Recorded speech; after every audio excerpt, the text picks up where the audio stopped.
எல்லாருக்கும் வணக்கம். டெய்லி ஏதாவது ஒரு வீடியோ போட்டே ஆகணுங்கிற இது மனோபாவம் எனக்கு கிடையாது. ஏதாவது முக்கியமான விஷயங்கள் ஏதாவது இருந்தால் அதற்கு மட்டும் பேசணும்னு நினைக்கிறவன் தான். ஆனால் சில சமயம் இந்த அரசியல் அப்படி பேச வைக்கிது. தமிழ்நாடு முழுக்க தாவேகா, தமிழ்நாடுடைய வெட்டி கழகம், தமிழ்நாட்டில் சட்டம் ஒழுங்கு கெட்டு போச்சுன்னு போராடுறதுக்காக நிறைய போராட்டங்கள் தமிழ்நாடு முழுக்க நடத்தியிருக்காங்க. ஆனால் என்ன வேடிக்கைன்னா, தலை இல்லாத முண்டை மாதிரி அந்த தலைவர் வரல.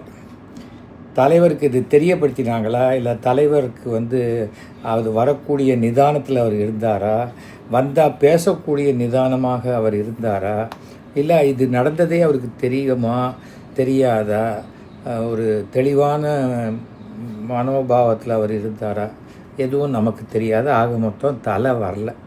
தலை இல்லாத முண்டங்கள் மாத்திரம்தான் இந்த எல்லா ஊர்லேயும் கத்திருக்கு. அதில் அளவுக்கு அதிகமாக கத்தின 2 மிகப்பெரிய தற்குறிகளை பற்றி தான் நான் பேச போகிறேன். நம்பர் 1, இந்த லாட்ரி டிக்கெட்டு விற்று பல லட்சம் குடும்பங்களை நற்கதியாக விட்டு நடுரோலனுக்கு விட்டு தற்கொலை செய்யக்கூடிய அளவுக்கு தள்ளப்பட்ட இந்த ஆதவ் அர்ஜுனா லாட்ரி மார்ட்டினுடைய குடும்பத்தை சேர்ந்த ஒரு மிகப்பெரிய முட்டாள் திருடர். இதுதான் தமிழ்நாடு முன்னேறிய மாநிலமா? இதுதான் திராவிட 2.0வா? ஒரு கழிவறை இல்லாத ஒரு கிராமத்தை உருவாக்கிய ஒரு முட்டாள் முதலமைச்சர். தூத்துக்குடியில் ஒரு வீட்டில் ஏதோ கழிப்பறை இல்லையா? ஏன் மோடி சொல்லியிருக்காரு இந்தியா முழுக்க அத்தனை கிராமத்துலேயும் அத்தனை இடத்துலையும் கழிப்பறை கட்டுக்கொடுக்குறேன்.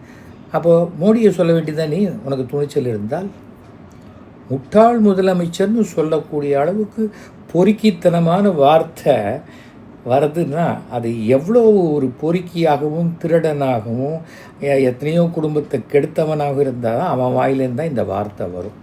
பொது வெளியில் பேசும் பொழுது எப்படி பேசணும்னு தெரியாத தற்குறிகள், அறகுறைகள், முட்டாள்கள், அதில் முதல் இடத்துல இருக்கிறது இந்த ஆதவ் அர்ஜுன். ஏற்கனவே திருமாவளவனை எப்படியாவது கிளப்பி பார்க்கணும். திருமாவளவன் புத்திசாலி, அரசியல் தெரிந்தவர், போடா வெள்ளன்னு வெள்ள அமிச்சார். புரியுதா? அவன் அண்ணங்கிறது, இவன் அண்ணங்கிறது, அவன் இதுங்கிறது. ஆக மொத்தம் கடைசியில் அதாவது அந்த என்ன சொல்கிறது, அயோக்கியர்களின் புகலிடம் அரசியல், பொதுவான வார்த்தை. ஆனால் அந்த பொதுவான வார்த்தை 100% பொருந்தெடுத்து இந்த ஆதவ் அர்ஜுனாவுக்கும் அவன் குடும்பத்தாருக்கும் இல்லையா? இவன் பேசுகிறது அசிங்கமாக இருக்குது. என்னடா இவன் அவன் முதல் தடவை நான் பேசுகிறேன்னு பார்க்குறீங்களா? இப்போ ரோட்டில் ஒரு நாய் கடிக்க வந்தால் நாய்க்கு எப்படி நாய் ப்ளீஸ் நாங்கள் சொல்கிறேன் கேளுங்க, நான் இந்த தெருவை சேர்ந்தவன் தான், என்னை விட்டுருங்கன்னு சொல்லக்கூடாது. பொள்ளேன்னு ஒரு குச்சி எடுத்து ஒரு அடி விட்டால் தான் அந்த நாய்க்கு புரியும், ஓ இந்த இடத்துல நம்ம கடிக்கக்கூடாது, ஓடிடணும். அந்த மாதிரி இருக்கக்கூடியவர் தான் இந்த ஆதவ் அர்ஜுன். இந்த ஆள் பேசுகிறான், என்னை விட நேருக்கு நேரம் பேச சொல்லுங்கள். எந்த டிவியோ, சன் டிவி, ஏன்னா நிறையா கவரேஜ், இல்லைன்னா உன் மூஞ்சியை எவன் எடுப்பான்? நிறையா கவரேஜ், எத்தனை காசு கொடுத்தாலும் திருப்பி அப்படியே யூடியூப் சேனலுக்குள்ளே தான் மூஞ்சியை காட்ட முடியும் இல்லையா? சன் டிவியில் காட்டுறவளுக்கு என்ன தகுதி இருக்குது? அட்லீஸ்ட் ஒரு சீரியல் வில்லன் நடிகனாக போனால் கூட சின்ன பிட்டு ரோல் தான் கொடுப்பாங்க இந்த ஆதவ் அர்ஜுனாக்கு. இவன் முதலமைச்சர் முட்டாள்கிற வார்த்தையை ஒரு அரசினுடைய அதிகாரத்தினுடைய பவர் தெரியுமா? காலில் ஒட்டின சாணியை அலம்புற மாதிரி உங்களெல்லாம் அலம்பிட்டு அதை பொருட்படுத்தாத போயிட்டுருக்கிறவர் தான் தமிழக முதல்வர். அதை தெரிஞ்சுக்கங்க முதல்ல. உங்களுக்கு இப்போ அரசியல் என்னங்கிறது சில பேர் கேட்டால் தெரியும். அதை முதல்ல புரிஞ்சுக்கணும். அது புரிஞ்சிக்கலன்னா நம்ம ஒன்றுமே பண்ண முடியும். நீங்கள் உதயநிதி ஸ்டாலினோட சவால் விடுறீங்க. உதயநிதி ஸ்டாலின் நேருக்கு நேர் பேசணுமா? இவர் பேசுவாராம், உதயநிதிக்கு பேச வராதான். அப்படி பேசி அவர் ஜெயிச்சிட்டா இவர் அரசியல் விட்டு போகிறாராம். தரல, நீங்கள்லாம் அரசியலுக்குள்ளே இன்னும் வரவே இல்லை. அப்படி அரசியல் விட்டு போவீங்க? எங்கேயோ பிழைக்கிறதுக்கு, நாளைக்கு ஜெயிலுக்கு போகாமல் இருக்கிறதுக்கு, நம்ம பண்ணின க்ரைம்லேருந்து காப்பாற்றிக்கிறதுக்காக அரசியலுக்கு புகலிடமாக வந்த நீங்கள் இதெல்லாம் பேசலாமா? அதை பேசக்கூடாது. சினிமா டிக்கெட்டை இன்னி வரைக்கும் பிளாக்கில் டிக்கெட் விற்று அதில் பெரிய ஆளானவங்க தானே நீங்கள் நிறைய பேர் சேர்த்துட்ருக்கீங்க. அது எத்தனை பேர் குடும்பம் பாழாக போச்சு தெரியாது உங்களுக்கு. என்னத்த அரசியலை பற்றி பாத்ரூம் இல்லைன்றீங்க, பாத்ரூமை பற்றி பேசுகிறீங்க. கரூரில் ஒருத்தர் குடிக்கிறதுக்கு ஒரு பாட்டில் தண்ணி கூட வைக்க தெரியாத துப்பு இல்லாத நீங்கள் 41 பேர் செத்து போயிருக்காங்க. அங்கே எத்தனை செருப்பு கிடந்தது? அந்த கலவரம் நடந்து எல்லாம் அந்த இடத்துல ஒரு தண்ணி பாட்டிலாவது கிடந்ததா? காலி பாட்டில் கிடந்ததா? இல்லை. அவர் விசிறி அடித்தார், ஏதோ பிச்சைக்காரனுக்கு காசு தூக்கி போடுற மாதிரி இல்லையா? 41 பேர் செத்தோன்னே ஊரை விட்டு ஓடின கோழை பசங்க நீங்கள் பேசுகிறீங்கல்ல. நீங்கள் எதுக்கு பேசுகிறீங்க இதெல்லாம்? ரஜினியை பற்றி பேசுகிறீங்க. ரஜினியை இவர் தான் இது பண்ணார். கடைசியில் அவர் அப்படியே சன் டிவிக்கு படம் நடிக்க போயிட்டார், ரெட் ஜெயிண்ட்டுக்கு படம் நடிக்க போயிட்டார். அந்த துப்பு தான் உங்களுக்கு இல்லையே. நீங்கள் வெறும் லாட்ரி டிக்கெட்டே அடித்து, அதையும் கள்ள டிக்கெட்டை அடித்து, ஒரே டியூப்ளிகேட் டிக்கெட் அடித்து அதை விற்கிற நீங்கள், இந்த குடும்பம் வந்து சினிமா எடுத்து அதை வந்து ஒரு தொழிலாக பண்ணி டாக்ஸ் கட்டுறவங்களை பற்றி பேசுறதுக்கு யோகிதை இருக்கா? உதயநிதியோட கால் தூசிக்கு கூட வராதவங்க நீங்கள் எதுக்கு பேசுகிறீங்க? சமீபத்தில் பார்த்தீங்களா திருச்சியில் கூட்டம் 10 லட்சம் பேர், அத்தனை பேரும் ஒழுங்காக வீட்டுக்கு போய் சேர்ந்தாங்க. புரியுதில்ல? 5000 பேரை கூப்பிட்றேன்னு சொல்கிறது, 55 செத்து போகிறது, 3800 பேர் கூப்பிட்றேன்னு சொல்கிறது, அதில் 2 பேர் செத்து போகிறது, 41 பேர் செத்து போகிறது, மயக்கம் போட்டு விடுறது, அதெல்லாம் ஏன் திமுகவில் நடக்கலை? உங்கள் கட்சி, நீங்கள் கட்சின்னு ஒன்று தண்டத்துக்கு வச்சுருக்கீங்களே, மே மாதத்துக்கு அப்புறம் கலைச்சிருவீங்கல்ல, அந்த கட்சியில் தான் இது நடக்குது. நீங்களாம் ஏன் பேசுகிறீங்க? பையன் பாண்டிச்சேரியில் ஒரு 300 கோடி ரூபாய் கொண்டு வந்தால் சீஃப் மினிஸ்டர் ஆகிடலன்னா வந்து வாயிலேயே ஒன்று போட்டார் அமித்ஷா. இந்த வேலையெல்லாம் வச்சுக்காத, ஏதோ ஒரு சீட்டு கொடுத்தா பேசாமல் வாங்கிட்டு போகிற வேலையை பார்த்து தொலைச்சி கட்டிட்டு வரும், வாய் பொத்திட்டு பேசாமல் இருக்கு. அதோடைய மிகப்பெரிய ஸ்பீக்கர் உலக அளவில் நாளைக்கு அந்த பாண்டிச்சேரி கட்சியை எடுத்துக்கொண்டு போகிறதுக்கு என்னுடைய சிஷ்யன் தாடி பாலாஜி. ஏதோ ஒன்று தாடி பாலாஜிக்கு அவன் லைஃபு கொஞ்சம் இந்த தேர்தல் வரைக்கும் நல்லபடியாக நடந்ததுன்னா நான் சந்தோஷப்படுவேன். ஓகேயா? மனைவி, நம்ம மார்ட்டினுடைய மனைவி, அவங்க அதிமுகவில் சேர்ந்துருக்காங்க. ஏன்னா வந்து இந்த இதில் இருந்தாங்க, ஐஜேகேல இருந்தாங்க. ஐஜேகேல கேட்டு சீட்டு கேட்டு ஒரு சீட்டு வாங்கி அவர் மட்டுமே நிற்பார். அதுக்கு நம்ம எதுக்கு கூட நிற்கணும்னு சொல்லி இந்த செலவழிச்ச பணத்தெல்லாம் விட்டுட்டு இங்கே வந்திருக்காங்க அதிமுக. வரட்டும். ஆனால் ஒரு குடும்பமே 4 கட்சியில் இருந்துக்கிட்டு என்றைக்காவது பிரச்சனைனா நம்மளை ஏதாவது ஒரு கட்சி காப்பாற்றுங்கிற திருட்டு எண்ணத்தில் இருக்கிற உங்கள் குடும்பம் இதை பற்றி பேசக்கூடாது. அதுவும் குடும்ப அரசியலை பற்றி நீங்கள்லாம் பேசுறதுக்கு யோகியதையே கிடையாது. புரியுதா? நீங்கள் எதுக்கு பேசுகிறீங்க? கவுன்சிலராவது ஜெயிச்சிருக்கீங்களா? நீங்கள் ஒன்றும் ஜெயிக்கல இல்லை. உதயநிதி பற்றி பேசுறதுக்குலாம் என்ன யோகியதை இருக்குது? ஒரு செங்கலை காமிச்சு ஒரு எலெக்ஷனையே ஜெயிச்சவர். இன்னி வரைக்கும் உங்கள் தலைவர் வீட்டு விட்டு வெளியிலேயே வரலை. அப்படியே வெளியில் வந்தால் ஜோடியாக தான் வராது. அந்த ஜோடியாக வர்றது அவருக்கே ஆப்படிக்குது இல்லையா? நல்லா தெரிஞ்சுக்கங்க எவ்வளோ முட்டாள்தனத்தினுடைய உச்சக்கட்டத்தில் நீங்கள்லாம் இருக்கீங்கன்னு. இது உங்களை விட ஒரு பெரிய முட்டாள் உங்ககிட்ட இருக்கான்.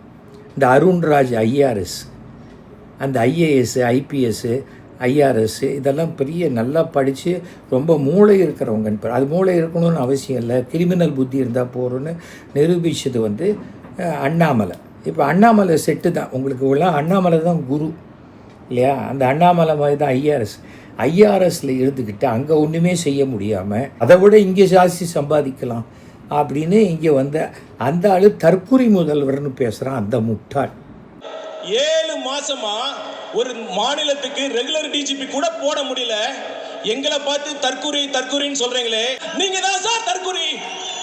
தமிழ்நாட்டுக்கு ரெகுலர் டிஜிபி இல்லையா? என்ன டிஜிபி இருந்தால் என்ன பண்ணுவார்?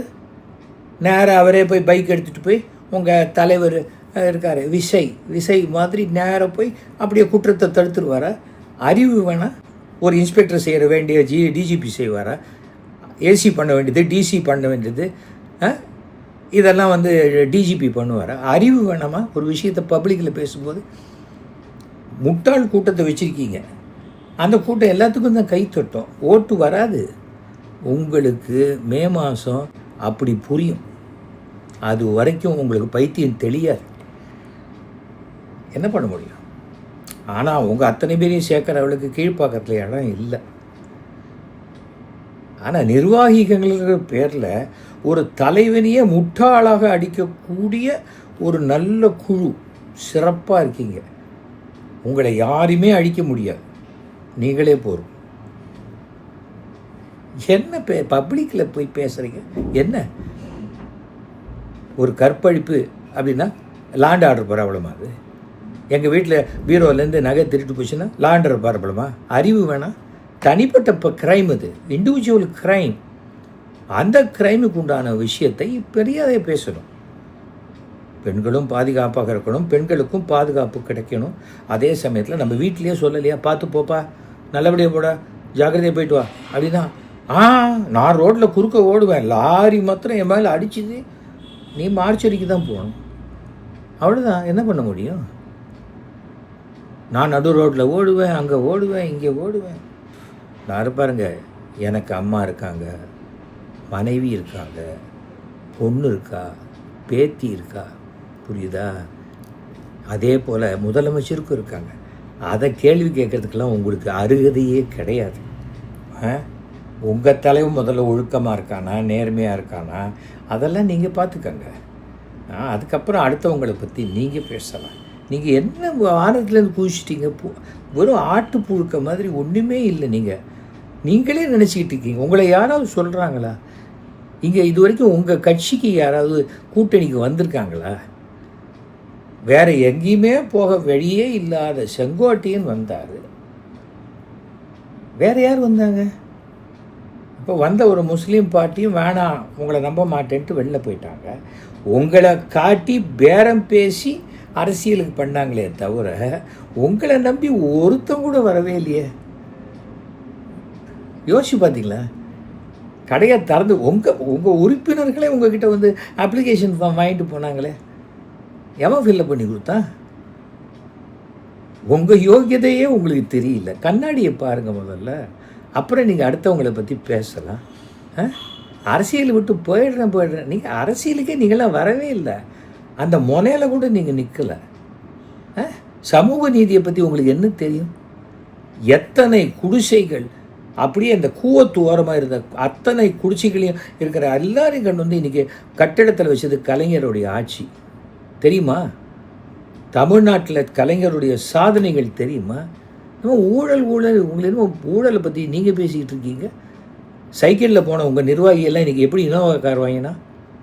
யோசிச்சு போயிட்டீங்களா? யார்கிட்டேருந்து காசு வாங்கினாங்க? இல்லை திடீர்னு அப்படியே மூட்டை தூக்கி அப்போ சம்பாதிச்சாங்களா? இல்லை ஒரு பாட்டு பாடி உங்கள் தலைவர் மாதிரி பெரிய ஆள் ஆகிட்டாங்களா? என்ன பேசுகிறீங்க? பைத்தியக்கார கூட்டமாக இருக்கீங்க. வான் பண்ணணும் உங்களெல்லாம். நான் நிஜமாகவே சொல்கிறேன், வார்த்தைகள் அளந்து பேசுங்க, மரியாதையாக பேசுங்க. அது எப்படி நீங்கள் பேச முடியும்? ஒரு முதலமைச்சர் போய் அப்படி பேசுகிறீங்க? அறிவில்லை உங்களுக்கு? புரோட்டோகால்னு ஒன்றும் இல்லை. ஏன் இபிஎஸ் தான் எதிர்கட்சி, ஒரு தடவை அது இபிஎஸ் பேசியிருக்காரு. அது மாதிரி ஜெயலலிதா எதிர்கட்சியா இல்லையா? கலைஞர் எதிர்கட்சி தலைவராக இல்லையா? யாராவது இது மாதிரி பேசியிருக்காங்களா? உங்களெல்லாம் எப்படி வளர்த்தாங்கன்னு தெரியல. உங்கள் வீட்டில் அப்படியே தூக்கி எரிஞ்சிட்டாங்களோ, பெற்று போட்டாங்க போல இருக்கு. ஒழுக்கமே இல்லாத வளர்ந்துருக்கீங்க. நீங்கள் வந்து தலைவனாகி நீங்கள் மற்றவங்களுக்கு ஒழுக்கத்தை சொல்லிக் கொடுக்க போகிறீங்களா? என்ன பைத்தியக்கார கூட்டமாக இருக்கீங்க நீங்கள். எம்ஜிஆர் இதில் வந்து அப்போது எதிர்த்தாங்க டிஎம்கே, அப்புறம் ரஜினியை வர விடாது தடுத்தாங்க. என்ன ரஜினி பற்றி பேசுகிறீங்க? ரஜினியே அப்படி இல்லை, எனக்கு ஹெல்த்து சரியில்லை, நீங்கள் எல்லோரும் உங்கள் ஃபேமிலி பார்த்துக்க, என்னால் முடியாதுன்னு சொன்னார். ரஜினி தான் சொன்னார்ல, அவர் கழுகு, உங்கள் தலைவன் காக்கான்னார். கீழ் லெவல்லையே எடுத்துகிட்டு போக வேண்டியது தானே காக்கா கூட்டத்தோட. நீங்கள் எதுக்கு பேசுகிறீங்க? ரஜினியை பற்றி தெரியுமா உங்களுக்கு? சொடுக்கு போட்டு காமிச்சார், இந்த தமிழ்நாட்டை ஆண்டவன் கூட காப்பாற்ற முடியும். எங்கே? தன்னுடைய முதலமைச்சர் இருந்த ஸ்டேஜில் தெரியுமா? அஜித் லெவலுக்கு வர முடியுமா உங்கள் தலைவர்? ஐயா, எங்களெல்லாம் ரொம்ப ப்ரெஷர் பண்ணுறாங்க ஐயா. கலைஞர் முதலமைச்சராக இருக்கிற மேடையில் சொன்னார், அஜித்தும் சரி ரஜினியும் சரி கொடநாட்டில் கையை கட்டிட்டு குளிரில் கேட்டில் நின்றுங்கன்னு அம்மா என் படத்தை எப்படியாவது ரிலீஸ் பண்ணுங்கன்னு பிச்சைக்கார மாதிரி உட்காரல. அப்படிப்பட்ட தலைவனை வச்சுக்கிட்டு நீங்கள் அடுத்தவங்களை பற்றி பேசுகிறீங்க. என்னை பற்றி பேச உனக்கு யோகியதை கிடையாதுப்பா. நான் செஞ்சது நீ ஏதாவது செஞ்சுருக்கியா? 300 கோடி ரூபா வேலை நடந்த ஒரு எம்எல்ஏ கான்ஸ்டியூன்சியில் நான் ஒரு பைசா கூட கமிஷன் வாங்காத இருந்தேன். என்னுடைய சொத்து கணக்கு இன்றைக்கும் இன்டர்நெட்டில் இருக்குது. உங்கள் சொத்து கணக்கை கொடுக்க முடியுமா? பைத்தியம் மாதிரி பேசிகிட்டு இருக்கீங்க.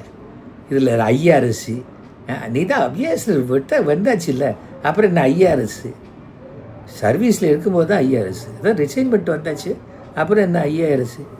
ஆதவ் அர்ஜுனா, இல்லை லூசு பசங்களாக நீங்கள் இருக்கீங்க. இந்த லூசுக்கு தான் எல்லாரையும் பார்த்து லூசுன்னு சொல்லிகிட்ருக்கோம். புரோட்டோக்கால் தெரியுமா உங்களுக்கு? கவர்னர் ரவிக்கும் நம்ம முதலமைச்சருக்கும் எவ்வளோ டிஃப்ரென்ஸ் ஆஃப் ஒப்பீனியன் இருந்தது. அதுக்காக சென்ட் ஆஃப் கொடுக்க போல புது கவர்னர் வந்தோன்னு வரவேற்கல. அது வேறு. கொள்கையே இல்லாத ஒரு கூட்டம் நீங்கள், வெறும் கூட்டம், கும்பல். நீங்கள் போய் கொள்கையெல்லாம் பற்றி பேசுகிறீங்க. உங்களுக்கு யாரை பற்றி தெரியும்? உங்களுக்கு அரசியலில் என்ன தெரியும்? சும்மா என்னமோ கூட்டம் இருந்ததுன்னா அப்படியே CM ஆகிடலான்னு நினைக்கிறீங்க. என்னமோ உலகத்துலேயே வராத கூட்டம் உங்களுக்கு தான் வந்த மாதிரி நினைக்கிறீங்க. ஃபஸ்ட்டு உங்கள் போராட்டத்தை ஒழுங்காக பண்ணும்போது உங்கள் தலைவனை கூப்பிடுங்க. அட்லீஸ்ட் 5 நிமிஷம் கொஞ்சம் நிதானமாக நின்றுட்டு போங்க அப்படின்னு சொல்லுங்கள். எழுதி கொடுத்து இவ்விடம் நிற்கவும், இவ்விடம் திரும்பி அழவும், இவ்விடம் கத்தி பேசவும், அப்படியெல்லாம் ஸ்கிரிப்ட் எழுதி அது மாதிரிலாம் பண்ணிகிட்ருக்காதீங்க. சரியாக வராது. ஒன்றுமே எதுக்கு நீங்கள் பண்ணுற வேலைகளை நீங்களே வீடியோவில் பார்த்தீங்கன்னா நீங்களே காரி துப்பிப்பீங்க. புரியுதா? நான் கொஞ்சம் ஹார்ஷாக இது வரைக்கும் நான் பேசக்கூடாது பப்ளிக்கில்னு. நான் எனக்கு திமுக அல்ல, நான் முதலமைச்சருக்கு நல்ல நண்பனாக இருக்கிறேன். புரியுதா? ஆனால் திமுக தான் என் உயிர் அப்படின்னு நினைக்கக்கூடிய 2 கோடி பேருக்கு மேலே உறுப்பினர் இருக்காங்க. அவங்க அத்தனை பேருக்கும் நீங்கள் பேசுனது இன்னும் வெளியில் வரலை, அவ்வளோதான். அதுக்கு முன்னாடி அவங்க பேசுகிற பேச்சுக்கெல்லாம் உங்களால் யாராலையும் தாங்கவே முடியாது. பாதி தாய்மார்கள் ஓட்டு உங்ககிட்ட அவுட் ஆயிடுச்சு. இன்றைக்கி அப்பா அம்மா காசுடைய அருமை தெரியாத அந்த பசங்க தருதலை கூட்டம் தான் உங்கள் பின்னாடி சுற்றிக்கிட்டு இருக்கு. அவங்க பூத்துக்கு வரணும், ஓட்டு போடணும், அவங்களுக்கு முதல்ல ஓட்டு இருக்கணும், எவ்வளவோ இருக்குது. கொஞ்சம் அடக்கி வாசிங்க. ஆதவ் தம்பி, ரொம்ப வாயை கொட்டி உளறி கொட்டி மாட்டிக்கூடாது. ஏன்னா அடுத்த 5 வருஷமும் திமுக தான் ஆட்சியில் இருக்கும், ஃபுல் மெஜாரிட்டியோட. ஓகே, உங்களை பிஜேபி காப்பாற்றாது. பிஜேபி நீங்கள் அரசியலுக்குள்ளேயே வந்துடக்கூடாதுங்கிறதுக்காக தான் இப்போ பார்க்குறாங்க. புரியுதுல? அரசியலுடைய ஆழம் தெரியாமல் சும்மா மேலோட்டமெல்லாம் பேசுகிறது சரியாக வராது. ஓகே, சரிங்க. சும்மா வெட்டியாக இந்த பசங்களை பற்றி பேசிட்டு போர் அடிக்குது. ஏதோ இப்போ சொல்லணும்னு தோணுச்சு, அதுக்காக சொன்னேன். நன்றி, வணக்கம்.